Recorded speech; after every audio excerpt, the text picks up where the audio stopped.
Тем не менее, сезонный карантин не помешал школьникам подготовиться к местным олимпиадам.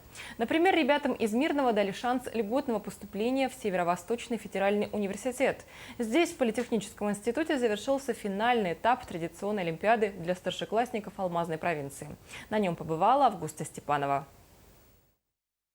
Олимпиада в Мирнинском политехническом институте проводится ежегодно. В ней принимают участие выпускники общеобразовательных школ Мирнинского, Сунтарского и Ленского районов.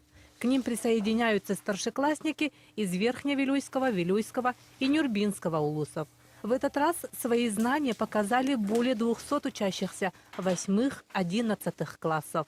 Результаты любых олимпиад, которые проводятся нами, ну и всесоюзные и так далее, они играют роль в конкурсе при поступлении. Да? В частности, призеры нашей олимпиады при поступлении в наш вуз могут себе в баллы ЕГЭ добавить 3. Математика, информатика, физика и английский язык. Все предметы базовые для многих специальностей. Поэтому проведение такой олимпиады Ирина Габрашитова считает проверкой на прочность и большим подспорьем в дальнейшем обучении. Придется сдавать ЕГЭ, конечно, там очень сложно, и вот эти олимпиады, они нас подготавливают именно к олимпиадам.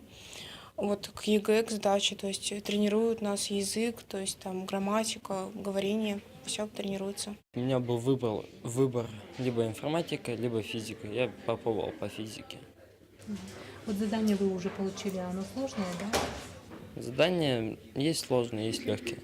В этот раз среди победителей названы Елизавета Маркина, школа номер 12, город Мирный, Юлия Гусейнова, политехнический лицей Мирного, Семен Микумянов, Сунтарский лицей, Евгений Чугаев, Мирнинский политехнический лицей, Елизавета Шадрина, школа номер 12, Мирный и Мария Жихарева, город Ленск. Эти ребята получили льготы при поступлении на профильные факультеты Политехнического института.